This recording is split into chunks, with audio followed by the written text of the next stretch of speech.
Cancer Wellness Awareness Day ang June 26.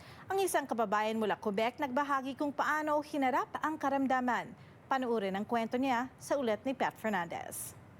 National Cancer Wellness Awareness Day ang June 26 sa Canada. Isang cancer survivor mula Quebec ang nagbahagi ng kanyang karanasan ng pagbangon mula sa nasabing karamdaman. Like instead of I survived it, no, I beat cancer, and hopefully it doesn't come back.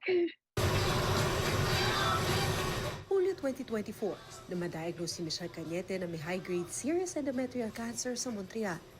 Isang agresibong subtype, kinailangan siyang magpakimo ng 6 na rounds at sumailalim sa 5 linggo ng radiation. The way the doctor told me is, it's like those icing sugar when you're baking. When you blow that icing sugar, it goes everywhere. Malaki raw ang pasasalamat ni Cañete sa pag-aaruga ng kanyang pamilya habang nagpapagamot at sa suporta ng kanyang asawang si Steven Annette, pati ng komunidad.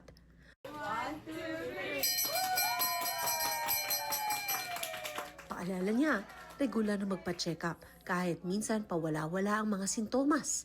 Ugaliin din daw magpa-pap smear kada 3 hanggang 5 taon sa mga kababaihang edad 21 hanggang 65.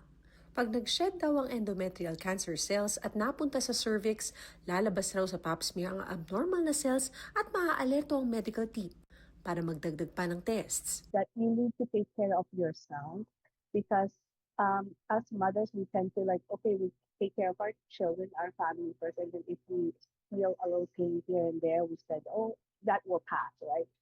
Don't, because I did that for like a year. Kasabay na masusustansyang pagkain, ehersisyo at pag-iwas sa mga bisyo. Maliban sa trabaho, pag weekend, mainam din daw na tuloy-tuloy na may pinagkakaabalahan na nakakalibang habang nagpapagaling. Panahon ng COVID noong 2020, inumpisa ni Cañete ang Michelle Creations sa social media marketplace. My mom helped me. She's the sewer. She sews the mask and I make the design. So I have people, like I just posted on marketplace and people ordered, and then from mask it becomes apparel like t-shirts or glasses, like personalized gifts to their friends. Like I have just the community, I guess, where I am, Montreal, in the South Shore, Shadigi. Nagpo-personalize daw sila ng t-shirts, sweaters, hoodies, glasswares at iba pang regalo para sa samot-saring okasyon. Nagagalak siyang tinangkilik ito ng komunidad, pati ng Filipino community sa Quebec na nag-order sa kanya noong panahong nagpapakimo siya. Just be positive. There's gonna be a light at the end of the tunnel. You're gonna think in a year from now, you were struggling, but here you are. You're gonna be like a new person. Kaagapay ng suporta ng komunidad at positive outlook, tila walang imposible para makamit ang minimithing paggaling.